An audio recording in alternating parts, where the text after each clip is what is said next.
He heard the loud sound of a well-worn muffler expelling its resonant, breaking the silence that prevailed in the neighborhood. What truck would it be? Echoed a thought. The old Rio, the white, or maybe the Mac. It didn't matter to Mike. What did matter was Dad fulfilling his promise, and was coming by the house to pick him up. Last night he had told his son he would be hauling a load of lumber to Orinda, and would stop by the house so he could ride with him to make the delivery.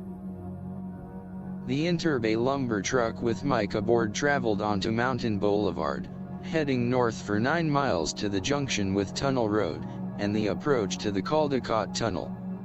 Looking about the cab of the truck, the boy saw 3 operating controls not found in an automobile that made a lasting impressions. First was the lever fastened above the driver's window. When pulled, operated the mechanical turn signal arm mounted on the driver's side of the cab. The second noticeable object was a rope with a weighted knob hanging from the roof of the cab. It operated the air horn. The third was 3 separate gear shifts. 2 gear shifts mounted in the center of the floorboard, and 1 mounted more toward the passenger seat side. Mike watched as his dad double-clutched and shifted the non-synchromesh gears, utilizing the gear shift for the 5-speed. The other gear shift was called a Brownie, and had 3 shift positions.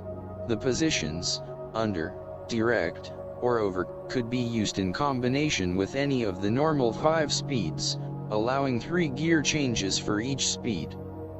The third lever was a 2-speed axle, and enable an over-under drive, separate from the transmission.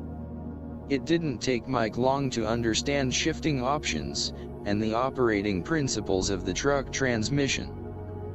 For some reason Mike found, even adults like to honk the horn when entering a tunnel.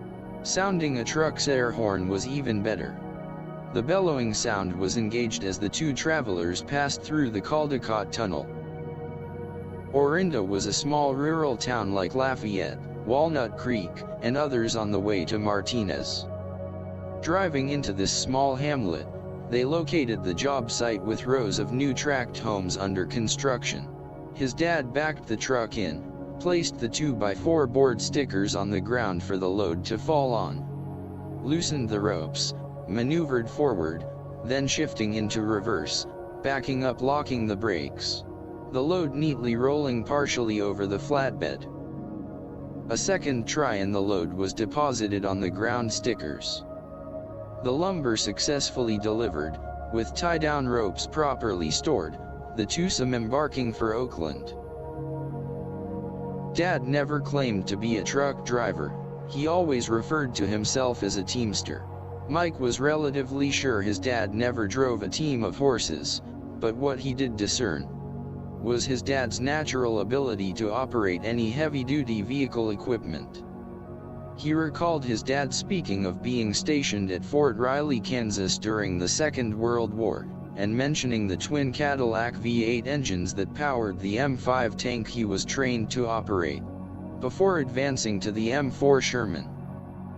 He also recalled his dad working construction, and operating heavy-duty equipment, including the giant Caterpillar 500 series earth scrapers. His dad's skill and talent for operating equipment was very evident to his son. Home again from his trip to Orinda, the boy reasoned, time spent going somewhere or riding in the truck was fun, but the companionship, and being with his father, was priceless because it was a time just for them.